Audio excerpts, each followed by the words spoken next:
जो बच्चे ज्वाइन हो चुके हैं वो कोई क्वेश्चन पूछना चाहते हैं लास्टली जो पढ़ा था, तो वो मुझसे अभी पूछें।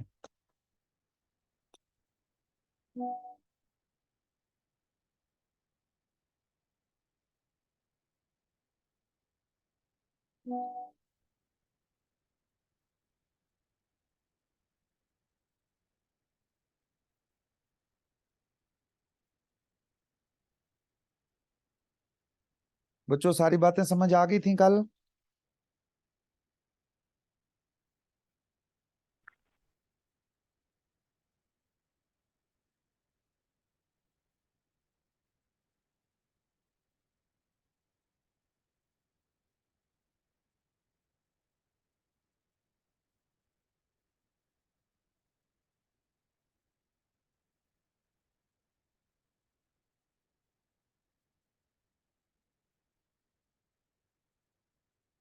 बच्चों आई होप कि आपको मेरी स्क्रीन शेयर हो रही होगी। और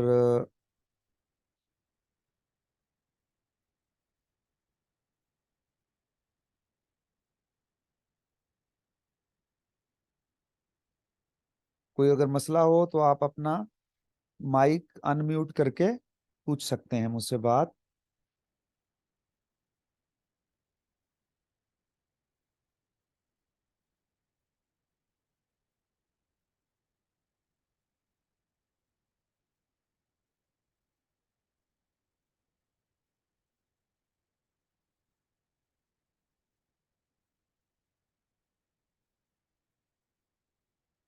ठीक है बच्चों, अब हम स्टार्ट करते हैं। तकरीबन 10 पार्टिसिपेंट मेरे पास अभी आ चुके हैं। तो लास्टली थोड़ा सा उसको रिव्यू कर लेते हैं। लास्टली जो बात हमें, जो काम जल्दी जल्दी करना पड़ा था, उसमें कार्नट थ्योरम था। तो कार्नट थ्योरम जो है उसके बारे में मैं आपको समझा रहा था कि कार्नट थ्योरम में एक्चुअली ये होता है कि एक स्टेटमेंट जारी की कार्नट ने कि कार्नट इंजन जो है ये वो इंजन है जिसकी एफिशिएंसी मैक्सिमम पॉसिबल एफिशिएंसी हो सकती है। बाकी जितने भी इंजन होंगे उनकी एफिशिएंसी इससे कम होगी। शर्त यह है कि जितने भी इंजन्स जिनके साथ आपने इसकी एफिशिएंसी को कंपेयर करना है, उनके हाई टेम्परेचर और लो टेम्परेचर यानी T1 और T2 टेम्परेचर एक जैसे होने चाहिए। अच्छा, कल मैंने एक जल्दी जल्दी बात की थी, मैं दोबारा से आप पे वाजे कर दूं कि जब मैं ये कह रहा हूं सेम टू टेम्परेचर, तो इसका मतलब ये नहीं है कि टेम्परेचर T1 और T2 सेम है। इसका मतलब ये है कि अगर आपने इंजन नंबर 1 को दो टेम्परेचर T1 और T2 के दरमियान चलाया है, तो इंजन नंबर 2 को भी उन्हीं T1 और T2 के दरमियान चलाएं, फिर एफिशिएंसी कंपेयर करें। ये है उसका मतलब। ठीक है बच्चों, अभी कोई बात पूछनी है तो आप पूछ सकते हैं। तो इसको हम कहते थे कि ये कार्नट, ये वाला, जो इस बात के ऊपर ये दावा करना या इस स्टेटमेंट का दावा करना कि जिसमें ये कहा गया हो कि कार्नट इंजन की एफिशिएंसी तमाम रियल इंजन की एफिशिएंसी से ज्यादा होगी, या उस रियल इंजन जो है वो कार्नट इंजन की एफिशिएंसी से बड़ा, ज्यादा एफिशिएंसी वाला नहीं हो सकता। इसको कार्नट थ्योरम कहा था। तो बच्चों आई होप कि आपने ये कार्नट थ्योरम पढ़ा होगा घर जाके कल। अगर कोई मसला है तो मुझे बताएं, मैं अब उसके बारे में बात करूं। और नेक्स्ट ये एग्जांपल है, ये एग्जांपल आपने करनी है। इस एग्जांपल, ये इम्तहानी नुक्ता निगाह से इम्पोर्टेंट एग्जांपल है, ये पेपर में आ जाती है। तो इसलिए इस एग्जांपल को लाजमी तौर पे आपने, और है ये बड़ी आसान, इसको अपने लिए सॉल्व कर लेना है।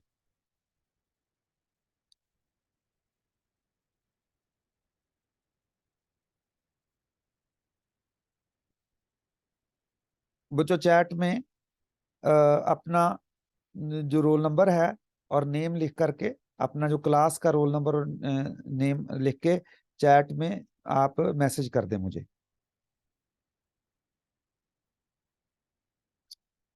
ठीक है, इस दौरान ये कर दें, मैं अब बात आगे स्टार्ट करता हूँ। तो बच्चों यहां तक अगर कोई क्वेश्चन है आपका, कोई बात पूछनी है आपने, तो आप पूछ सकते हैं, या आगे चलें? हाँ बच्चे, हनान आप भी ना नाम के साथ करो मेरा बेटा। हाँ, नाम और आगे रोल नंबर, ये ठीक है, गुड।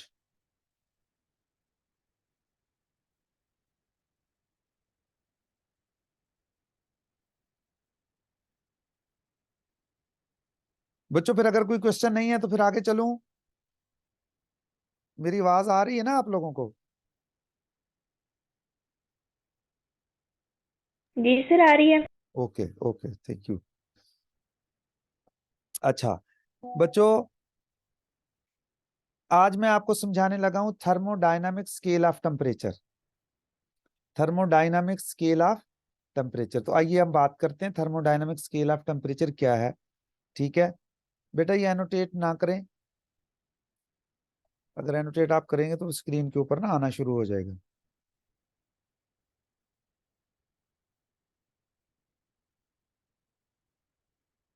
अच्छा,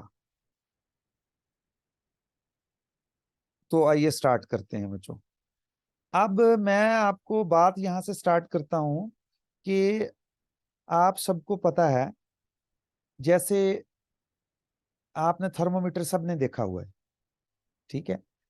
थर्मोमीटर में क्या होता है, जैसे सेंटीग्रेड स्केल वाला थर्मोमीटर कंसिडर कर लेते हैं बच्चों। थर्मोमीट्रिक थर्मोडायनामिक स्केल में होता क्या है? थर्मोडायनामिक स्केल समझना है असल में हमने, कि थर्मोडायनामिक स्केल क्या है, इसकी क्यों जरूरत पेश आई, ये कैसे वर्क करता है।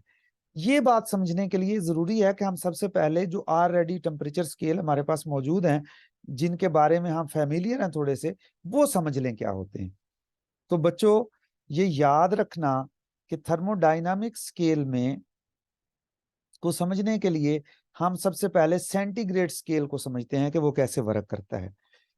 बच्चों सिंपल, सेंटीग्रेड स्केल क्या होता है? सेंटीग्रेड स्केल में दो निशान लगाए हुए होते हैं। एक निशान 0 डिग्री सी को रिप्रेजेंट करता है, और एक निशान जो है वो 100 डिग्री सी को रिप्रेजेंट करता है। 0 और 100 डिग्री सेंटीग्रेड के दरमियान जितना भी डिस्टेंस हमने रखा हुआ है, उसको हम 100 इक्वल पार्ट्स में डिवाइड कर देते हैं, और ये जो एक पार्ट है ये क्या कहलाता है? 1 डिग्री सी। बच्चों समझ आ गई ये बात? ठीक है, 1 डिग्री सी का बच्चों आई होप कि आपको पता चल गया होगा 1 डिग्री सी किसको कहते हैं।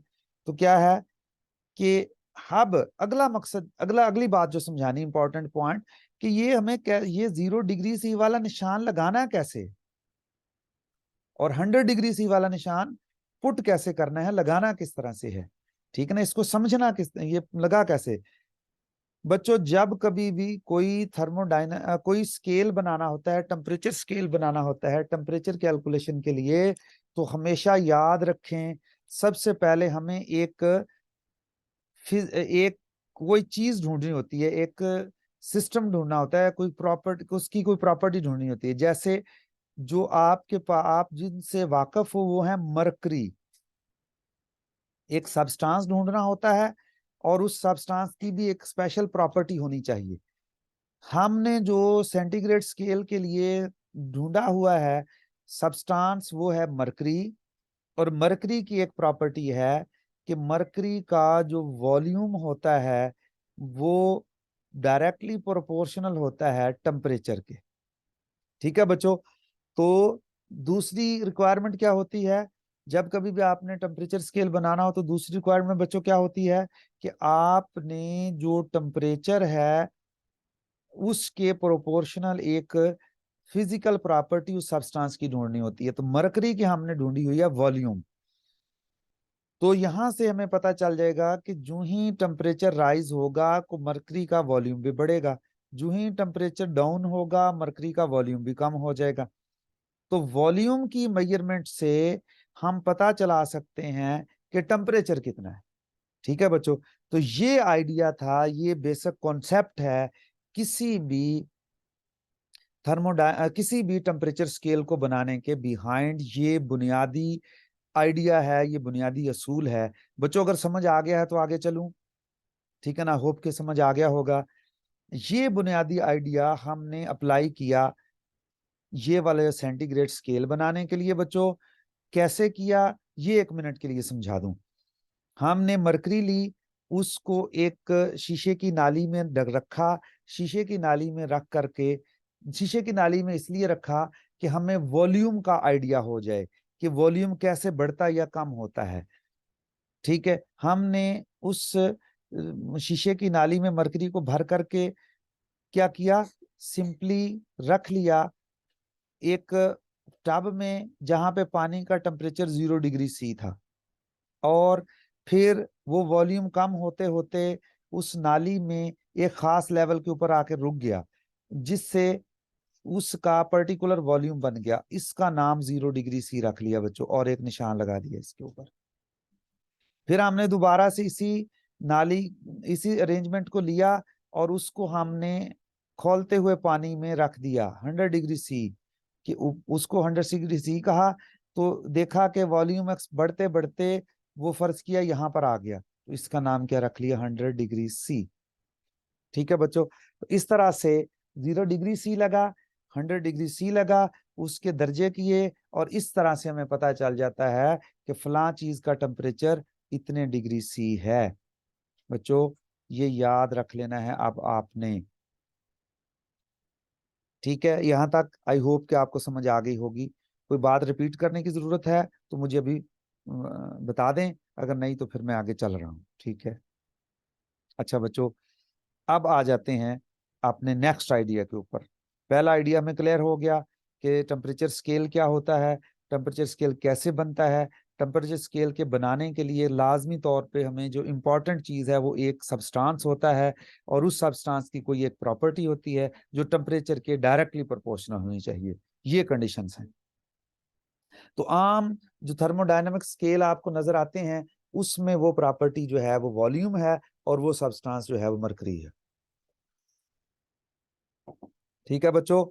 सर सर, जी जी। मरकरी की जितनी भी अमाउंट हो उतनी ही वो डायरेक्टली प्रोपोर्शनल टेम्परेचर के, अगर बहुत ज्यादा हो फिर भी। हाँ, उसका वॉल्यूम टेम्परेचर के डायरेक्टली प्रोपोर्शनल है, इसलिए वो थोड़े से आप थर्मामीटर बना लें, ज्यादा से थर्मामीटर बना लें, एक ही बात है, एक ही तरह टेम्परेचर वो मेजर करेंगे। ओके। ठीक हो गया बच्चों? अच्छा, अब मुझे जो समझाना पॉइंट जो समझाना था वो ये था, ये सारी बात आपको इसलिए समझाई। देखें, अगर मैं टेम्परेचर कम करता जाऊं तो एक टाइम आएगा मरकरी जम जाएगी, सॉलिड बन जाएगी। अब सॉलिड के बाद उसका टेम्परेचर उस तरीके से टेम्परेचर के चेंज करने से क्या चेंज होगा, वॉल्यूम तो नहीं होगा बच्चों। इसलिए लो टेम्परेचर मेजर नहीं किया जा सकता। इस थर्मोमीटर के ऊपर फिर पाबंदी आ जाएगी कि ये हर टेम्परेचर के ऊपर तो एप्लीकेबल नहीं हुआ। ठीक है बच्चों, इसी तरह दूसरी लिमिट के ऊपर आ जाएं। आप टेम्परेचर बढ़ाते जाएं, बढ़ाते जाएं, बढ़ाते जाएं, एक खास टेम्परेचर के बाद ये वेपर बन जाएगी मरकरी, यानी गैसीय स्टेट में चली जाएगी। क्या अब उसी तरह इसका वॉल्यूम एक्सपेंशन होगी? नहीं, टेम्परेचर डायरेक्टली प्रोपोर्शन नहीं रहेगी। इसका मतलब वो मसला भी बच्चों गड़बड़ हो गया। इसका मतलब ये हुआ कि थर्मो एक एक ऐसा टेम्परेचर स्केल हमें चाहिए जो किसी सब्सटेंस की किसी प्रॉपर्टी के ऊपर डिपेंड ही ना करता हो। वरना वरना क्या होगा, वरना हमेशा हमेशा हमें लो टेम्परेचर के लिए और हाई टेम्परेचर के लिए फिर स्पेशली डिजाइन करने पड़ेंगे थर्मामीटर, वहां पे कोई प्रॉपर्टी ढूंढनी पड़ेगी। जैसे हाई टेम्परेचर लो टेम्परेचर जो है वो हम रेजिस्टेंस थर्मोमीटर बना लेते हैं, रेजिस्टेंस थर्मोमीटर, यानी जिसमें प्रॉपर्टी किसी भी मटेरियल की रेजिस्टेंस हो जाती है। जैसे यहाँ पे वॉल्यूम था वहां पे रेजिस्टेंस हो जाती है। बच्चों ये बात समझ आ गई अब आपको? ओके, आई होप के समझ आ गई होगी। अच्छा, अब हम ये चाहते हैं कि कोई ऐसा थर्मोडायनामिक स्केल बना लिया जाए, कोई ऐसा टेम्परेचर स्केल बना लिया जाए जो डिपेंड ही ना करे प्रॉपर्टी के ऊपर। तो फिर ऑलरेडी हमें हमारे पास एक आइडिया है, और आइडिया कहां से आया, इससे पहले आर्टिकल से। तो आपने देखा होगा कि जो कॉर्नेट इंजन है, जो कार्नेट साइकिल में जो इंजन चलता है, वो इस बात के ऊपर डिपेंड नहीं करता, इस बात के ऊपर डिपेंड नहीं करता कि सब्सटेंस कौन सा है। किस बात के ऊपर डिपेंड करता है? सिर्फ और सिर्फ इस बात के ऊपर कि जिन दो रेजरवायर के दरमियान आपने उस कार्नेट साइकिल को चलाया है, उनका टेम्परेचर डिफरेंस क्या है, उनका टेम्परेचर क्या है। तो इसका मतलब यह हुआ कि इसके लिए इस तरीके से अगर हम कार्नेट इंजन या कार्नेट साइकिल को यूज करें तो हम एक ऐसा टेम्परेचर स्केल बनाने की कोशिश कर सकते हैं जिसमें वो टेम्परेचर स्केल प्रॉपर्टी के ऊपर डिपेंड नहीं करेगा और इसलिए वो हर टेम्परेचर को मेजर कर सकेगा। तो आइए बच्चों, इस तरह से हमें पता चला कि किस तरह से हम कर सकते हैं। तो आइए मैं आपके साथ स्टेट कर शेयर करता हूं इस बात को, और वो हम किताब से करते हैं क्योंकि किताब हमने याद करनी है। The Carnot cycle provides us the basis to define a temperature scale that is independent of the material of the property। MCQ में पूछी जा सकती है ये बात। ठीक है बच्चों, MCQ में ये बात पूछी जा सकती है, याद रखिएगा इसको। इसके मुताबिक, कार्नट साइकिल के मुताबिक, जो हीट अब्जॉर्ब और हीट रिजेक्टेड होती है उसकी जो रेशो, वो सिर्फ और सिर्फ डिपेंड करती है दो टेम्परेचर्स के ऊपर, जिन टेम्परेचर के ऊपर वो हीट रिजेक्ट या अब्जॉर्ब हुई है। और आपको याद होगा कि कल मैंने ये बात आपको समझाई थी, उसको जरा रिव्यू कर लेते हैं, ये याद होगा यहां पर। ठीक है बच्चों, तो इसका मतलब ये हुआ कि ये वाला एक्सप्रेशन जो है वो हम लिख सकते हैं अगर हम कार्नेट साइकिल चलाएं दो डिफरेंट टेम्परेचर के बिटवीन, और उन दोनों टेम्परेचर जो है के ऊपर जो हीट रिजेक्टेड और हीट अब्जॉर्ब होगी उसकी जो रेशो होगी वो बराबर होगी उन टेम्परेचर्स के जिनके ऊपर वो हीट रिजेक्ट हुई या अब्जॉर्ब हुई। The ratio of two temperature can be found. और इस रेशो हम कैसे, दो टेम्परेचर की रेशो कैसे हम डिटरमिन कर सकते हैं? यानी बेशक टेम्परेचर हमारे लिए अननोन है तो हम ये रेशो कैसे डिटरमिन कर सकते हैं? ये रेशो हम डिटरमिन कर सकते हैं, सिंपली एक कार्नेट साइकिल चलाएंगे reversible between those two temperature और केयरफुली मेजर करेंगे हीट ट्रांसफर, यानी जो हीट सिस्टम में गई या हीट से सिस्टम से वापस आई, तो उसको हम यहाँ पे मेजर कर लेंगे। जब हम मेजर करेंगे तो हमें क्या पता चल जाएगा? इस दो टेम्परेचर की रेशो पता चल जाएगी बच्चों। अब मैं आपके सामने वो लिखता हूँ फार्मूला दोबारा से यहाँ पे। यानी हमें क्या पता चल जाएगा कि T2/T1 is equal to Q2/Q1। ये हमने मेजर की हुई है बच्चों। यहां से अगर मैं T2 टेम्परेचर को अलहदा कर लूं तो ये क्या हो जाएगा? Q2/Q1 multiplied by T1। या अगर मैं T1 टेम्परेचर को यहां से अलहदा करना चाहूं तो T1 उधर चला जाएगा, बाकी सारा इधर आ जाएगा, Q1/Q2 इंटू T2। बच्चों ये देखें इंपॉर्टेंट बात, हम क्या चीज हमने मेजर कर ली बच्चों? ये। और फार्मूला T2 के लिए भी बना लिया, T1 के लिए भी बना लिया। ये रेशो हमें पता है। अगर मुझे ये उन दो टेम्परेचर जिनके दरमियान आपने कार्नेट साइकिल चलाया है उनमें से किसी एक का टेम्परेचर आपको पता हो, उनमें से किसी एक का टेम्परेचर आपको पता हो, तो दूसरा टेम्परेचर आप डिटरमिन कर सकते हैं बच्चों, हमेशा। ठीक है, इसका मतलब ये हुआ कि ये थर्मोडायनामिक स्केल एस्टेब्लिश किया जा सकता है इस फार्मूले की मदद से अगर मैं एक पॉइंट या एक टेम्परेचर को फिक्स कर लूं। तो दूसरा टेम्परेचर हमेशा निकल आएगा। ठीक है ना। वो जो टेम्परेचर फिक्स करना है उसके ऊपर हम एग्री कर लेते हैं सारे। जब हम एग्री कर लेंगे उस टेम्परेचर को फिक्स करने के बाद फिर आगे उससे बाकी सारे टेम्परेचर कार्नट साइकिल चला करके डिटरमिन कर लिया करेंगे। ठीक है बच्चों, ये बात समझ आ गई या नहीं आई? ओके, आई होप के समझ आ गई होगी। अच्छा, the thermodynamic scale of temperature is defined by choosing. अब वो आगे बात जो मैंने अभी आपको चूज करना है एक पॉइंट, और वो पॉइंट हमने खुद से चूज कर ली, absolute temperature of triple point of water है। ट्रिपल पॉइंट ऑफ वाटर का मतलब ये होता है कि वो टेम्परेचर जिस टेम्परेचर के ऊपर वाटर जो है वो बैक वक्त तीनों हालतों में हो। तीन हालतें कौन सी हैं वाटर की? सॉलिड, लिक्विड और वेपर्स यानी गैसियस। एक खास टेम्परेचर होता है बच्चों जिस टेम्परेचर के ऊपर ये तीनों हालतें प्रोपोर्शनल होती हैं, यानी तीनों हालतें एक जैसी मौजूद होती हैं वाटर की। उस खास टेम्परेचर को हम ट्रिपल पॉइंट ऑफ वाटर कहते हैं, और उसकी वैल्यू आप लोगों ने याद रखना है एमसीक्यूज के लिए। लिखी जाती है 273.16 केल्विन। उसको क्या नंबर दिया हुआ है? 273.16 केल्विन।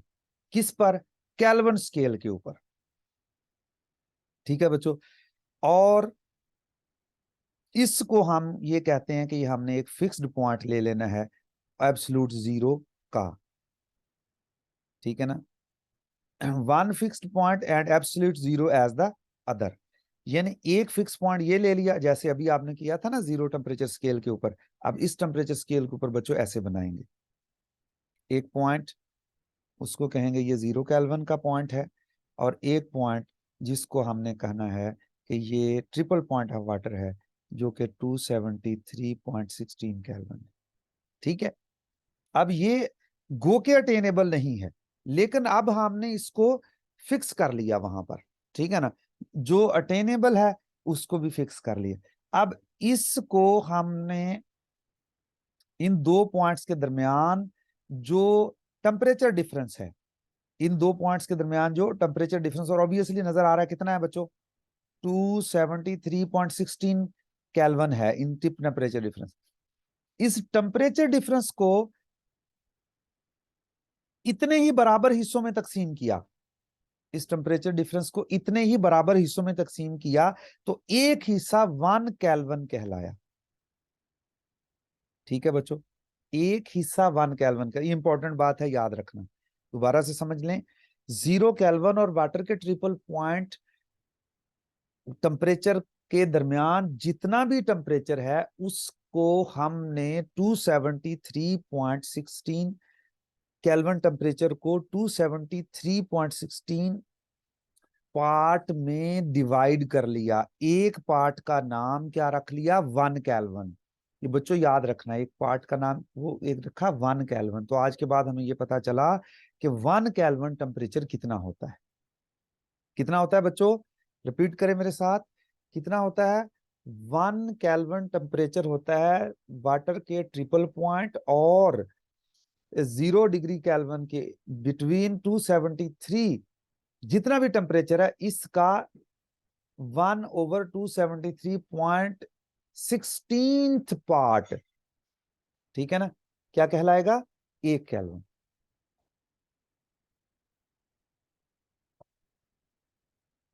ठीक है बच्चों। अब फिर क्या करेंगे? एक टेम्परेचर पता चल गया T1 और T2 में से। ठीक है। और एक टेम्परेचर का नाम फिर टी रख लेते हैं, क्योंकि अब T1 T2 लिखने की जरूरत नहीं। दूसरे टेम्परेचर का नाम TR रख लेते हैं। TR stand for triple point of water, और इसकी वैल्यू हमें पता है कितनी, हमने रख ली अब 273.16, और बाद दफा इसको T3 लिख लेते हैं वह। ठीक है ना। तो T टेम्परेचर पे हीट रिजेक्टेड या ऑब्जॉर्व Q, T3 टेम्परेचर पे Q3। ठीक है बच्चों। तो इसलिए अब क्या हो जाएगा, T over T3 is equal to Q over Q3। बच्चों ध्यान से, T is equal to Q over Q3 multiplied by T3।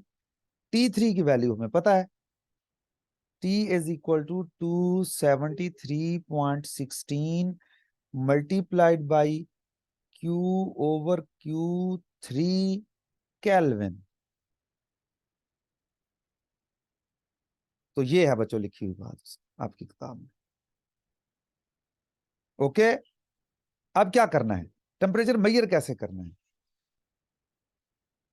सिर्फ ये एक तरफ आपने ऐसा सोर्स या सिंक लेना है। मैं बताता हूं मैंने सोर्स या सिंक क्यों कह रहा हूं, जिसका टेम्परेचर T3 है, जिसका टेम्परेचर T3 है बच्चों। दूसरी तरफ वो टेम्परेचर वाला सोर्स या सिंक लेना है जिसका टेम्परेचर आपने मालूम करना है, जिस बॉडी का टेम्परेचर आपने मालूम करना है उसको सोर्स या सिंक दूसरी तरफ बना लेना है। इन दो पॉइंट्स के दरमियान कार्नट साइकिल चलाना है और हीट मेजर करनी है Q, जो T3 पर नहीं, T पर रिजेक्ट हुई है या अब्जॉर्ब हुई है, और T3 जो T3 पर Q3 जो T3 पर रिजेक्ट अब्जॉर्ब। अब आप परेशान होंगे कि मैं हर दफा सोर्स और सिंक का नाम भी इकट्ठा ले रहा हूं और जो हीट रिजेक्टेड या अब्जॉर्ब है उसका नाम भी इकट्ठा ले रहा हूं दोनों सूरतों में। तो बच्चों उसकी मीनिंग क्या है, उसकी वजह क्या है, उसकी वजह मैं बताता हूं। अगर हमने टेम्परेचर ऐसा मेजर करना है जो T3 से बड़ा है, तो फिर T वाली बॉडी सोर्स बन जाएगी, T3 बॉडी वाली सिंक बन जाएगी। तो फिर यहां पर T के ऊपर हीट अब्जॉर्ब होगी, T3 के ऊपर रिजेक्ट होगी। लेकिन अगर आपने टेम्परेचर ऐसा मेजर करना है जो T3 से छोटा है, तो फिर बच्चों T3 वाला सोर्स बन जाएगा, T वाला सिंक बन जाएगा। तो इसलिए फिर वहां पे हीट अब्जॉर्ब होगी, रिजेक्ट होगी, सॉरी, T3 पे अब्जॉर्ब होगी। तो बच्चों ये बात याद रखनी, इसलिए मैं ये कह रहा हूं कि T3 के ऊपर ये हीट अब्जॉर्ब होगी या रिजेक्ट होगी। तो फिर अगर T3 के ऊपर अब्जॉर्ब होगी तो T के ऊपर रिजेक्ट होगी, अगर T3 के ऊपर जो है वो रिजेक्ट होगी तो T के ऊपर अब्जॉर्ब होगी। तो इस तरह एक वक्त में एक पेयर काम करेगा, और इस तरह से हम उसको मेजर कर करके हर पॉइंट जो है वो हर टेम्परेचर मेजर कर सकते हैं। इसको कहते हैं, इस तरह के स्केल को कहते हैं थर्मोडायनामिक स्केल ऑफ टेम्परेचर, और ये इंडिपेंडेंट है property of the working substance, hence it applied at very low temperature. तो बहुत लो टेम्परेचर के ऊपर भी आप इसको अप्लाई कर सकते हैं बच्चों।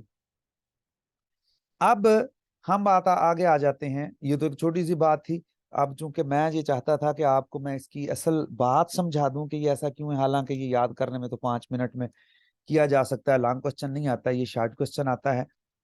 इसके फार्मूले से बहुत सारे टेम्परेचर मेजर करने के लिए एमसीक्यूज वगैरह आ सकते हैं, बाकी एमसीक्यूज आ सकते हैं। थर्मोडायनामिक स्केल में शॉर्ट क्वेश्चन आ सकता है कि ये क्यों इंपॉर्टेंट है, इसकी इंपॉर्टेंस क्या है, क्यों ये सिग्निफिकेंट है, इसकी सिग्निफिकेंस क्या है, क्यों ये हमें चाहिए, ठीक है ना, इसका एडवांटेज क्या है। इस तरह के मुख्तलिफ क्वेश्चन इसके बारे में पूछे जा सकते हैं और बड़े आराम से आपने इसको करना। तो आइए बच्चों, हम अब चलते हैं पेट्रोल इंजन की तरफ। क्यों बच्चों, चलें, ये थक गए हो?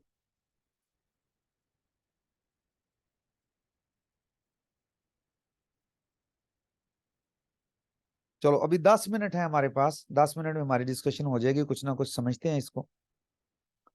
Although different engine may differ in their construction technology. जैसे आप कहते हैं ये चाइना की गाड़ी है जनाब, ये फलां कंपनी का इंजन है, ये फलां कंपनी, ये technology base on principle of का। लेकिन सारे के सारे बेस किसके ऊपर करते हैं बच्चों? कार्नट साइकिल के ऊपर। तो हीट इंजन का हर हीट इंजन का जो वर्किंग प्रिंसिपल है या वर्किंग साइकिल जो है जिसके ऊपर वो बेस करता है वो है कार्नेट साइकिल। पहला एमसीक्यू पॉइंट याद रख लें। यहां पे हम एक टिपिकल मीन मखसूस 4 stroke in petrol engine discuss करने लगे हैं। 4 स्ट्रोक पेट्रोल इंजन, ठीक है। और इसमें भी आल्सो अंडरगो 4 सक्सेसिव प्रोसेसेस। इसमें 4 सक्सेसिव प्रोसेसेस होते हैं हर साइकिल के अंदर, ठीक है। जिस तरह वहां पे 4 प्रोसेसेस हुए थे, यहाँ पे 4 सक्सेसिव प्रोसेस साइकिल्स के अंदर सक्सेसिव प्रोसेसेस होते हैं। नंबर 1, इनको स्ट्रोक्स कहते हैं बच्चों, ये याद रखना। क्या कहते हैं इनको? ये जो 4 सक्सेसिव प्रोसेसेस हुए हैं हर साइकिल के अंदर। अच्छा, पेट्रोल इंजन डिस्कस कर रहे हैं बच्चों, जेन में बनाए बता। पेट्रोल इंजन डिस्कस कर रहे हैं, इसमें 4 सक्सेसिव प्रोसेसेस होते हैं हर साइकिल के अंदर, फिर अगला साइकिल स्टार्ट हो जाएगा, ठीक है। और इसमें ये भी जरा इसके ऊपर भी ध्यान करें, इस फिगर को मैं एक्सप्लेन कर दूं। इसमें ये वॉल्व लगे हुए हैं, एक वॉल्व, दूसरा वॉल्व, ठीक है। ये प्लग है जहां से स्पार्किंग होगी।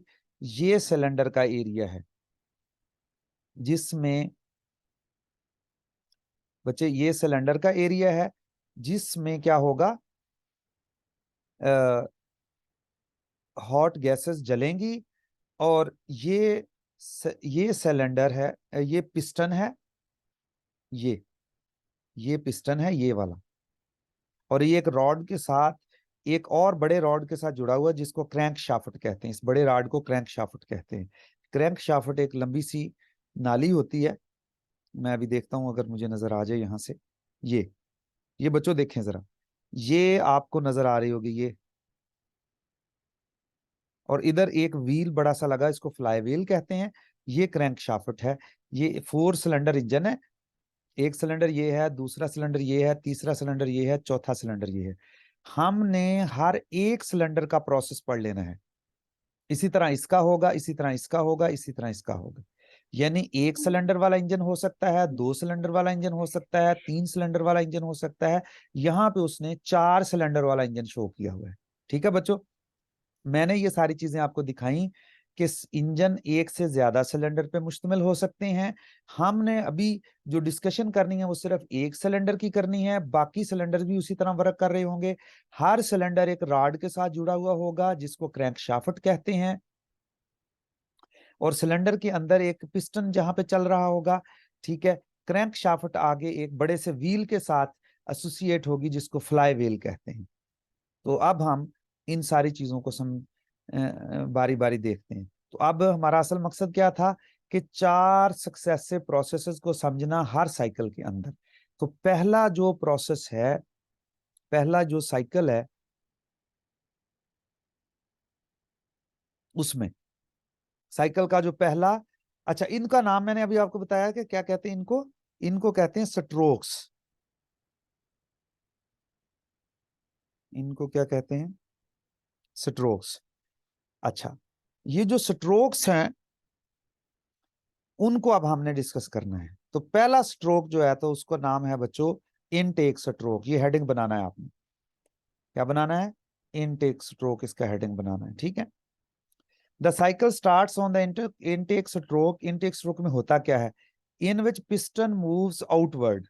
Piston moves outward. अब मैं आउटवर्ड का मतलब समझा दूं बच्चों, पिस्टन पे ऊपर गौर करें जरा। मैं अब आपको आउटलाइन करूं थोड़ी सी ताकि आपको पता चले पिस्टन किसको कह रहे हैं और सिलेंडर किसको कह रहे हैं। बच्चों ये सिलेंडर है, ये, ठीक है। चलो मैं आउटलाइन को थोड़ी सी डिफरेंट कलर से बनाता हूं ताकि, ये सिलेंडर है, ठीक है ना। उसके इनसाइड बच्चों ये पिस्टन है, ये और ये राड है।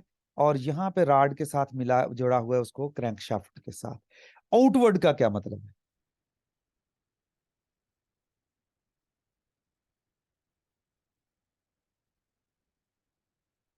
आउटवर्ड का क्या मतलब है? आउटवर्ड का मतलब है बच्चों पिस्टन का इस तरफ को जाना। और इनवर्ड का मतलब है बच्चों पिस्टन का इस तरफ को जाना। ये ध्यान रखना ताकि आपसे गलती ना हो, ठीक है ना। अब पिस्टन क्या करेगा? आउटवर्ड मूव करेगा। जब आउटवर्ड मूव करेगा बच्चों, एक मिनट में जरा ये इसको थोड़ा सिंपल कर लूं। ये लाइनेशन हटाऊं इससे। आउटवर्ड मूव करने का क्या मतलब है बच्चों? आउटवर्ड मूव करने का मतलब है ये इधर को जाएगा। जब ये इधर को जाएगा तो ये वाला रीजन खाली हो जाएगा, इसमें वैक्यूम क्रिएट होगा। अब हमें पता है कि जब हम वैक्यूम क्रिएट करें और कोई रास्ता दें एयर को, तो उसमें फिर एयर आ जाती है। ठीक है, तो होगा क्या? अब पहले पहले स्ट्रोक में जब ये साइकिल स्टार्ट होगा, पिस्टन ने मूव करना है आउटवर्ड, यहाँ पे खाली जगह क्रिएट होगी, ये वॉल्व है, इस वॉल्व को हम ओपन कर देंगे। ये वॉल्व क्या हो जाएगा? ओपन हो जाएगा। जो ही ये ओपन होगा तो इधर से वो कार्बोरेटर वाला सिस्टम आपने पढ़ा हुआ था, समझाया था आपको। कार्बोरेटर ने बनाया हुआ है मिक्सचर एयर और पेट्रोल का। ठीक है जी। जो ही ये दो वॉल्व बैक वक्त होंगे, उनमें से ओपन एक वक्त में एक होगा। ये वॉल्व बंद रहेगा, ये वॉल्व ओपन होगा। पेट्रोल और एयर का मिक्सचर यहां से चल रहा है, यहां से वो जो ही यहाँ पे वैक्यूम क्रिएट होगा, तो वैक्यूम की जगह लेने के लिए यहां से पेट्रोल और एयर का मिक्सचर इसमें भर जाएगा। बच्चों ठीक है, इसमें जो ही पेट्रोल और एयर का मिक्सचर भरा। बहुत स्लो। जी बच्चे, बात कर रहे हैं आप?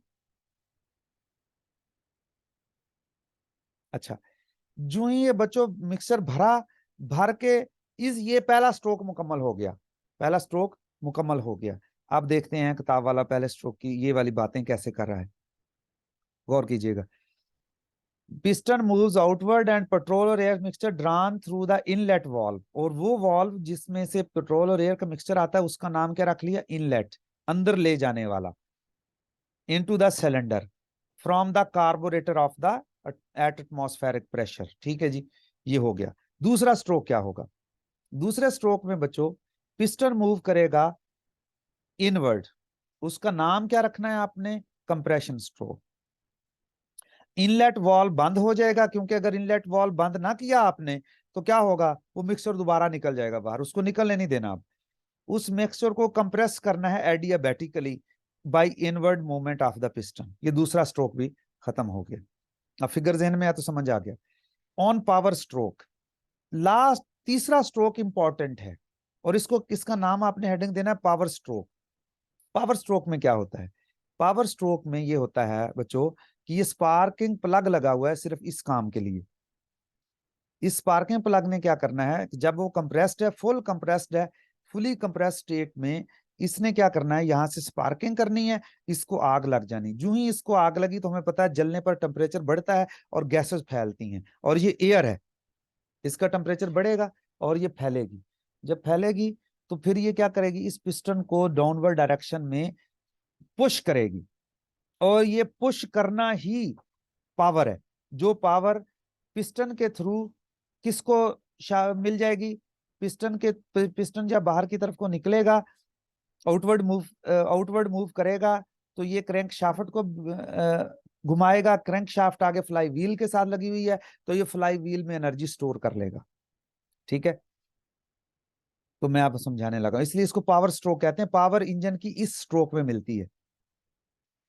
The burning of mixture expand adiabatically and forces the piston to move outward.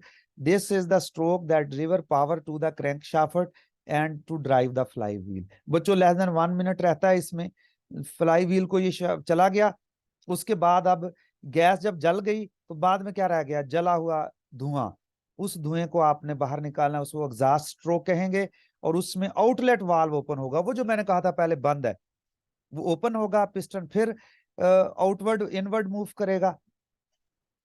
ठीक है, और इनवर्ड मूव करने की वजह से क्या होगा? वो सारे का सारा धुआं बाहर निकल जाएगा, एक साइकिल मुकम्मल हो जाएगा और नेक्स्ट साइकिल स्टार्ट हो जाएगा। तो बच्चों